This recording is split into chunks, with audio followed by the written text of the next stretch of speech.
Hello friends, welcome to mini vlog. Intermediate join అయిన తర్వాత అంతగా స్టిచ్చింగ్ చేసేదాన్ని కాదు. అందులోనే నేను ఎంపీసీ గ్రూప్ అయితే తీసాను అనమాట. ఇంటర్లోనే అసలుకే యావరేజ్ స్టూడెంట్ ని. అందులోని అప్పటి వరకు తెలుగు మీడియం చదివి అప్పుడు ఇంగ్లీష్ మీడియం అని తీసాను. ఇంకెందుకు ఇవన్నీ అనేసి అదైతే పక్కన పెట్టాను అనమాట. టైలరింగ్ ఎప్పుడైనా ఖాళీ ఉన్నప్పుడు మాత్రం మా అమ్మ వాళ్ళ చీరలకి వాటికి ఫాల్స్లు, లంగాల కుట్లు అలా వేసేదాన్ని. ఇంకా ఇంటర్మీడియట్ 2 years అయిన తర్వాత మళ్ళీ హాలిడేస్ లో మా అత్త దగ్గరికి అయితే వెళ్ళాను అనమాట. మా అత్త ఒక షాప్ లో చేసేది. మా ఫ్యామిలీలో చాలా మంది, మా రిలేటివ్స్ అందరూ కూడా టైలరింగ్ చేస్తూ ఉంటారు. సో మా అత్త దగ్గరికి అయితే వెళ్ళాను.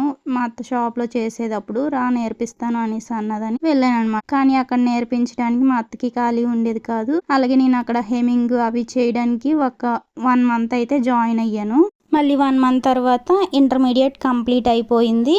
డిగ్రీలో అయితే జాయిన్ అయ్యాను. నెక్స్ట్ వీడియో కంటిన్యూ అవుతుంది. వీడియో నచ్చితే లైక్ చేయండి, షేర్ చేయండి.